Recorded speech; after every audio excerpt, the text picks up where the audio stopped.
हाँ, तो हम क्या कर रहे हैं अब, एल्डिहाइड के क्वेश्चन कर रहे हैं, एल्डिहाइड कीटोन और कार्बोक्सिलिक एसिड के। ठीक है, तेरा क्वेश्चन है, जल्दी जल्दी करते हैं, खत्म करते हैं इसको फिर। ठीक है, हाँ, क्या पूछा है, explain why the boiling point of aldehyde and ketone is higher than that of hydrocarbon, अरे हाइड्रोकार्बन्स एंड ईथर। ईथर और हाइड्रोकार्बन से ज़्यादा क्यों होता है बॉइलिंग पॉइंट एल्डिहाइड और कीटोन का। ठीक है, तो मुझे पता है एल्डिहाइड और कीटोन में क्या होता है, एल्डिहाइड और कीटोन में, ये रहा एल्डिहाइड, ये नॉर्मल हाइड्रोकार्बन, ये है ईथर। भैया इसमें तो कोई भी बॉन्ड फॉर्मेशन की वो नहीं होती है, क्या नहीं होती है, टेंडेंसी नहीं होती है, तो हाइड्रो का इसको तो छोड़ ही देना है, इसको तो एक्सप्लेन भी नहीं करना। क्या बोलोगे कि aldehyde ketones forms dipole dipole dipole dipole interaction, interaction, dipole dipole interaction, कौन कौन, एल्डिहाइड कीटोन एंड क्या ये ether forms dipole dipole interaction in molecule, अपने मॉलिक्यूल्स में क्या करते हैं, डाइपोल डाइपोल इंटरेक्शन करते हैं। But the dipole dipole interaction between ketone and aldehyde is much more stronger than that of ether. क्या बोलोगे, ईथर से ज़्यादा स्ट्रॉन्ग डाइपोल डाइपोल इंटरेक्शन बनाता है एल्डिहाइड एंड कीटोन, हेंस इसका बॉइलिंग पॉइंट ज़्यादा होता है। ठीक है, नेक्स्ट, कार्बोक्सिलिक एसिड का हाई बॉइलिंग पॉइंट हायर क्यों होता है एल्डिहाइड और कीटोन से। ये तो और आसान है कि भैया कार्बोक्सिलिक एसिड क्या बनाता है, हाइड्रोजन बॉन्डिंग बनाता है, किसके साथ, किसके साथ हाइड्रोजन बॉन्डिंग बनाता है, किसके साथ वाटर हाइड्रोजन बॉन्डिंग बनाता है, सोल्यूशन में बनाता है, किस में बनाता है, सोल्यूशन में बनाता है। और एल्डिहाइड कीटोन क्या करते हैं, डाइपोल डाइपोल इंटरेक्शन बनाते हैं, और डाइपोल डाइपोल इंटरेक्शन हमेशा क्या होता है, weaker than direction, weaker than hydrogen bonding होता है, इसलिए hence carboxylic acid has higher boiling point than aldehyde ketone. क्यों, क्योंकि वो क्या बनाता है, क्या बनाता है, डाइपोल डाइपोल इंटरेक्शन, और वो कार्बोक्सिलिक एसिड क्या बनाता है, हाइड्रोजन बॉन्डिंग। ठीक है, नाउ नेक्स्ट, एल्कीन्स, क्या बोला है, alkene and carbonyl group, carbonyl compound both contain pi bonds, तो बोला एल्कीन भाई साहब भी हमारे डबल बॉन्ड बनाते हैं, सही बात, और कार्बोनिल कंपाउंड्स भी हमारे डबल बॉन्ड बनाते हैं, सही बात है भाई, बिल्कुल, आगे कुछ भी हो सकता है, या आर भी हो सकता है। ठीक है, हाँ, ठीक है, कार्बोनिल कंपाउंड बहुत बनाओ बना, shows alkene shows electrophilic addition reaction whereas carbonyl compound shows nucleophilic addition reaction. अच्छा, अब मेरे को पहले ना एक बेसिक क्लियर करने दो तुम्हारा, न्यूक्लियोफाइल होता है, न्यूक्लियोफाइल होता है जिसके पास इलेक्ट्रॉन रिच होता है, और इलेक्ट्रोफाइल होता है जिसके पास इलेक्ट्रॉन डेफिसिट होता है। ठीक है, इतनी बात समझ में आती है। नाउ अब आ जाते हैं कि ये रहा मेरा एल्कीन, और ये रहा मेरा कार्बोनिल ग्रुप।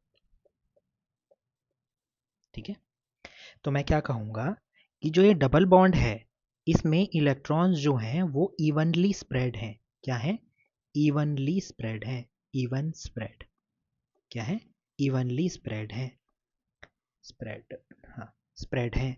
वेरेज जब ये कंपाउंड को मैं देखता हूँ, यहाँ ऑक्सीजन के पास ज़्यादा इलेक्ट्रोनेगेटिविटी है और कार्बन के पास इलेक्ट्रोपॉजिटिविटी है, पार्शियल इलेक्ट्रोपॉजिटिविटी है, हाँ है ना। हम हमेशा कार्बन को ही देखते हैं किसमें, न्यूक्लियोफिलिक अटैक में और इलेक्ट्रोफिलिक अटैक में देखते हैं।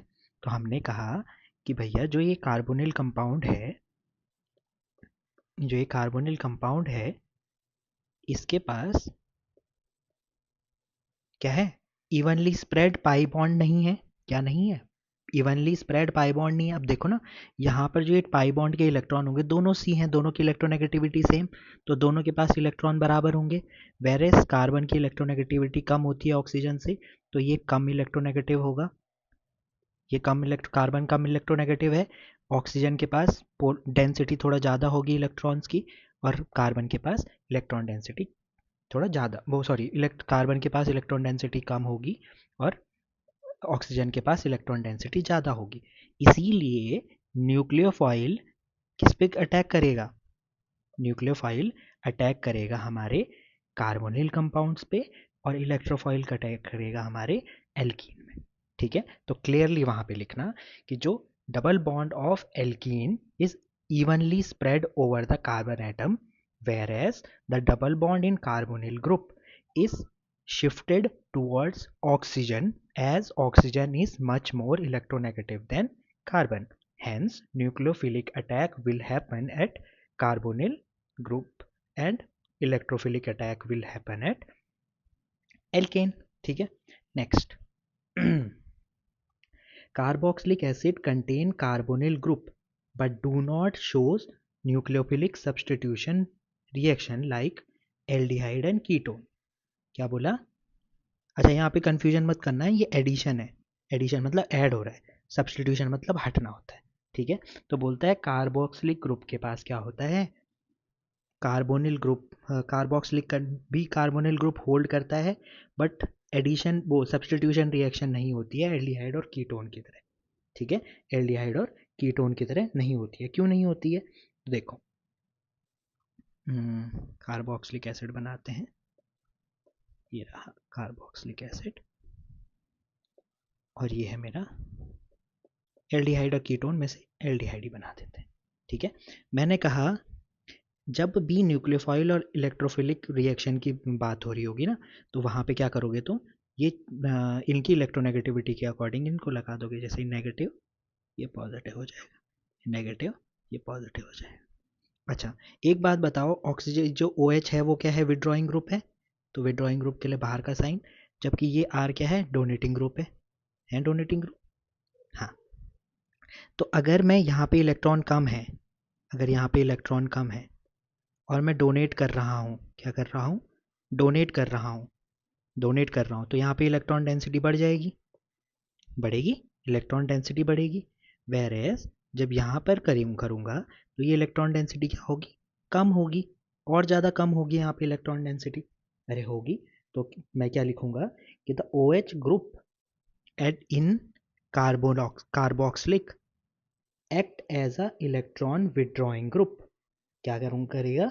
Act as a electron withdrawing group, electron withdrawing group which makes carbon, which makes carbon क्या? more electronegative, oh sorry, more electron deficit, more electron deficit than aldehyde and ketone. Hence nucleophilic substitution reaction does not take place. ठीक है, does not take place. Next, कि why are the carboxylic acid is much more acidic than alcohol and phenol, though all of them has hydrogen atom attached to the oxygen atom. तो बोला carboxylic acid में भी, carboxylic acid में भी क्या है? OH है, ये HO के साथ कनेक्टेड है। फिनॉल में भी HOH के साथ कनेक्टेड है, और एल्कोहल में भी OH के साथ कनेक्टेड है। ठीक है, तो हमने पिछले उसमें भी चेक करा था एसिडिटी कैसे चेक करूंगा। तो मैं जब एसिडिटी के लिए बनाऊंगा तो इसको बनाऊंगा ऐसा कि जब ये H लूज करेगा on on losing H, on losing H, ये क्या बनाएगा? Carboxylate ion, carboxylate ion. ये भाई साहब क्या बनाएंगे? फिनॉक्साइड आयन,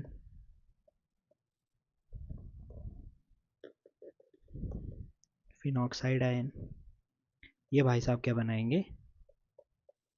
ओ सॉरी, एल्कोक्साइड आयन बनाएंगे। क्या बनाएंगे? Alkoxide ion. ठीक है, ये बनाएंगे एल्कोक्साइड आयन। भैया हम बोल रहे हैं कि जब एक H रिलीज करेंगे ये तीनों ग्रुप, तो ये कार्बोक्सिलेट आयन बनाएगा, ये फिनॉक्साइड आयन बनाएगा और एल्कोक्साइड आयन बनाएगा।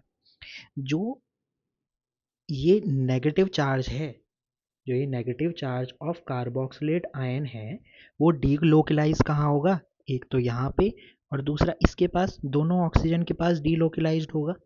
वेरएस फिनॉक्साइड का आयन क्या होगा, रिंग में डीलोकलाइज्ड होगा। ठीक है, तो जब भी कोई नेगेटिव चार्ज दूसरे नेगेटिव एटम के पास डीलोकलाइज्ड होता है तो वो ज़्यादा स्टेबल होता है। अब तुमको इतनी सारी चीज़ें याद नहीं रखनी है, ठीक है, तुमको केवल केवल क्या याद रखना है, क्या याद रखना है कि जब H रिलीज होता है तो जो कार्बोक्सिलिक एसिड है वो कार्बोक्सिलेट आयन बनाता है, जो फिनॉल है वो फिनॉक्साइड आयन बनाता है, और जो एल्कोहल है वो एल्कोक्साइड आयन बनाता है। As carboxylate ion is most stable, क्या बोलूंगा, most stable, hence forms strongest acid. Simple, इतना याद कर सकते हो कि भैया जो कार्बोक्सिलेट आयन है वो क्या करता है, कार्बोक्सिलेट आयन क्या है, सबसे ज़्यादा स्टेबल है, इसी वजह से सबसे ज़्यादा एसिडिक भी होता है हमारा कार्बोक्सिलिक एसिड। ठीक है, नेक्स्ट क्या है, why carboxylic acid is stronger acid than phenol. Same answer है ऊपर वाले के जैसे कि भैया कार्बोक्सिलिक आयन क्या बना देता है, कार्बोक्सिलेट आयन बना देता है, और फिनॉल क्या बनाता है, फिनॉक्साइड आयन बनाता है। As carboxylate ion is much more stable due to resonance effect, ज़्यादा स्टेबल है, हेंस बेटर एसिड बनाएगा। ठीक है, next, why do aldehyde and ketone has lower boiling point than alcohol. Simple सी बात है कि एल्डिहाइड और कीटोन क्या बनाते हैं, डाइपोल डाइपोल इंटरेक्शन बनाते हैं, क्या बनाते हैं, डाइपोल डाइपोल इंटरेक्शन बनाते हैं, और एल्कोहल क्या बनाता है, इंटरमोलिकुलर हाइड्रोजन हाइड्रोजन बॉन्डिंग बनाता है, हेंस हेंस हेंस इसका बॉइलिंग पॉइंट हायर होता है। Next, out of para tolualdehyde and para nitrobenzene. तो पैरा टॉलल्डिहाइड का मतलब है टॉलिन, टॉलल्डिहाइड, पैरा टॉलल्डिहाइड मतलब ये हो गया, और nitro, para nitrobenzene, para nitrobenzene, अच्छा टॉलल्डिहाइड भी पैरा है, ठीक है सॉरी, पैरा टॉलल्डिहाइड और पैरा नाइट्रोबेंजीन, इन दोनों में से ज़्यादा रिएक्टिव कौन होगा न्यूक्लियोफिलिक एडिशन के लिए, कौन, न्यूक्लियोफिलिक एडिशन। अब मैंने हमेशा बोला है न्यूक्लियोफिलिक एडिशन का मतलब है न्यूक्लियोफाइल अटैक करेगा। अब न्यूक्लियोफाइल क्या होता है, इलेक्ट्रॉन रिच होता है, तो कहाँ एक्ट ज़्यादा अच्छे से एक्ट करेगा, जहाँ इलेक्ट्रॉन डेफिसिट होगी, चीज़ें होंगी, तो मैं इन दोनों में से देख लूँगा कि कौन इलेक्ट्रॉन डेफिसिट होगा। ठीक है, अब इतना तो सेम है, कितना, ये भाई साहब इतने तो सेम है, चेंज इन दोनों में है तो इन दोनों को चेक करूँगा। तो मैंने बोला कि इन दोनों को चेक करते हैं, लेट सपोज, तो मैंने बोला कि भैया CH3 क्या होता है, इलेक्ट्रॉन डोनेटिंग ग्रुप होता है, वेरएस NO2 क्या होता है, इलेक्ट्रॉन रिलीजिंग ग्रुप होता है। तो क्या करेगा CH3, क्या करेगा, CH3 क्या करेगा, अरे CH3 क्या करेगा, इलेक्ट्रॉन डेंसिटी को इंक्रीज करेगा, as CH3 is electron donating group, it will increase electron density at ring, करेगा, इलेक्ट्रॉन डेंसिटी बढ़ाएगा।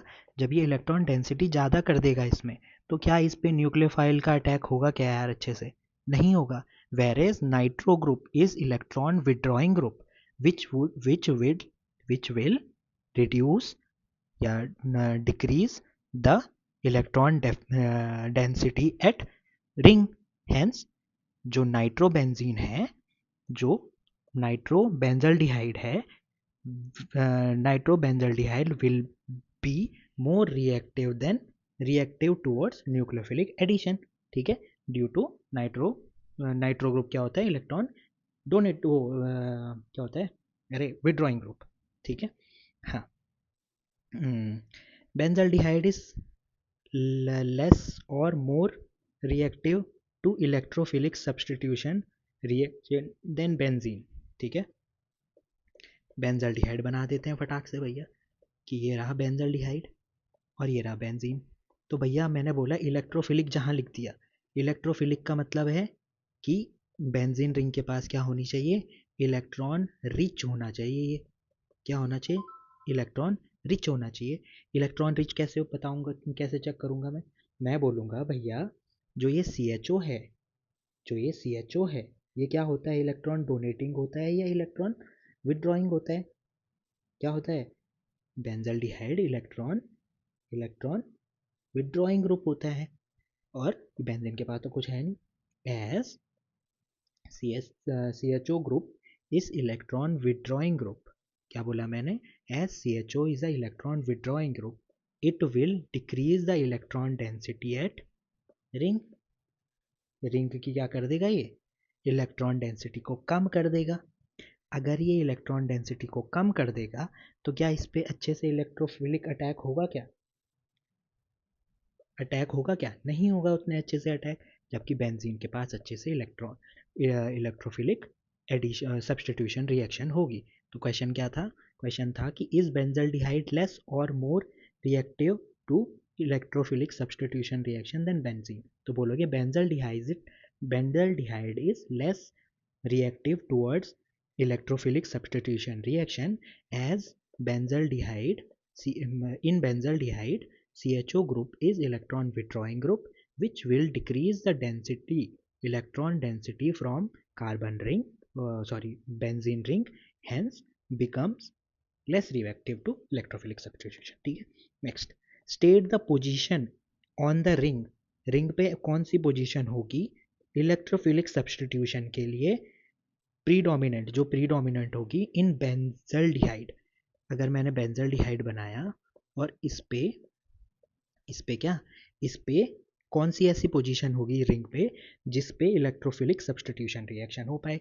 तो मैंने पहले ही बताया है कि जो CHO ग्रुप होता है ये इलेक्ट्रॉन इलेक्ट्रॉन क्या होता है, विदड्रॉइंग ग्रुप होता है। क्या होता है, इलेक्ट्रॉन, अरे यार, इलेक्ट्रॉन विदड्रॉइंग ग्रुप होता है, इलेक्ट्रॉन विदड्रॉइंग ग्रुप होता है। और इलेक्ट्रॉन विदड्रॉ कहाँ से करता है, ऑर्थो पैरा से करता है। मैंने रिंग स्ट्रक्चर बना के दिखाया होगा, तो वहाँ पे क्या लिखोगे, क्या लिखोगे कि एस CHO क्या बोलेंगे क्या था, हाँ बेंजल्डिहाइड, कहाँ है ये रहा, कहाँ है, हाँ बेंजल्डिहाइड। क्या क्या क्वेश्चन क्या था, इसका आंसर कैसे बनाएंगे, हाँ CHO as CHO is electron withdrawing group, it will withdraw electron from para and ortho position, it will withdraw electrons from para and ortho positions, hence making them electron deficit। इनको क्या बना देगा, electron deficit, क्या बना देगा, electron deficit. but at meta position electron density will be highest, Meta position पे क्या होगी, इलेक्ट्रॉन डेंसिटी हाईएस्ट होगी, हेंस जो इलेक्ट्रोफिलिक अटैक होगा वो किस पे होगा, मेटा पोजीशन पे होगा। ठीक है, मेटा पोजीशन पे होगा। तो प्रॉपरली आंसर कैसे कर सकते हो कि in benzaldehyde CHO group is a electron withdrawing group, it will withdraw electron from ortho and para position, making making meta position high, meta position making meta most electron, क्या बोलेंगे उसे, rich, हाँ most electron rich, hence electrophilic substitution take place at meta position. ठीक है, हाँ मेरी English थोड़ा ख़राब है, तुम लोगों की इंग्लिश थोड़ा अच्छी है तो उसको ठीक कर लेना, मतलब अपने अकॉर्डिंगली, सिंपल सी बात मैंने समझा दी तुमको। Next, why does benzoic acid do not undergo Friedel Crafts reaction. ये भी अच्छा क्वेश्चन है भैया। बोला कि बेंजोइक एसिड कौन है, CHO। ठीक है, ये क्या है, ये क्यों नहीं बनाता है भाई, तो मैं बोलूँगा CHO group is a electron withdrawing group, क्या बनाता है, विदड्रॉइंग ग्रुप बनाता है। तो क्या करता है ये, as CHO group is electron withdrawing group, it will it will deactivate deactivate ring towards towards electrophilic electrophilic attack. अरे हाँ ना बोलो, क्या करता है ये डीएक्टिवेट करता है रिंग को टूवर्ड्स इलेक्ट्रोफिलिक अटैक। और फ्रिडल क्राफ्ट में क्या होता है, सारे इलेक्ट्रोफिलिक अटैक होते नहीं होते। हम क्या करते हैं, CH3Cl का यूज़ करते हैं और फिर CH3 लगाते हैं। CH3 क्या है, देखो ना, CH3 क्या है, CH3 क्या है, पॉजिटिव नेगेटिव इलेक्ट्रोफाइल है कि नहीं है। फिर हम CH3COCl लगाते हैं। ये बताओ, ये इलेक्ट्रोनेगेटिव कम है कि नहीं है। हाँ, तो बोलेंगे, ऐसे कह सकते हो, as CHO group, COOH group is electron withdrawing group making ring, नहीं, as CHO group, COOH group is electron withdrawing group which will deactivate the aromatic ring, towards electrophilic attacks. Hence, the Friedel-Crafts reaction will not be undergo on aromatic carboxylic acid. अब तुम्हें ये भी लिखना है, अगर Friedel craft के बारे में भी लिखना है तो बोल देना कि as Friedel Crafts reaction is electrophilic substitution reaction, it will be not prominent to aromatic carboxylic acids. ठीक है, नेक्स्ट, बिटवीन बेंजोइक एसिड और एसिटिक एसिड, इन दोनों में से ज़्यादा एसिडिक कौन है। अब बताने की ज़रूरत है क्या भाई, अरे भैया, ये भाई साहब और ये भाई साहब क्या बनाएंगे, ये भाई साहब बनाएंगे, क्या बनाएंगे, कार्बोक्सिलेट आयन, बेंजोएट आयन बोलेंगे इसको, अरे हट गया, सॉरी, बेंजोएट आयन ये बनाएगा। अगर मैं H रिलीज करूँगा, COOH नेगेटिव, बेंजोएट आयन बनाएगा, और ये क्या बनाएगा, एसीटेट आयन बनाएगा। ठीक है, ये क्या बनाएगा, एसीटेट आयन। तो सिंपल लिख देना कि आफ्टर लूजिंग H, क्या ये, benzoic acid forms benzoate ion and acetic acid form acetate ion, as benzoate ion is much more stable than acetate ion, hence benzoic acid is much more stable than acetic acid. ठीक है, अब amines की मैं कल दूंगा, कल बनाऊंगा video. ठीक है, अभी मैं थक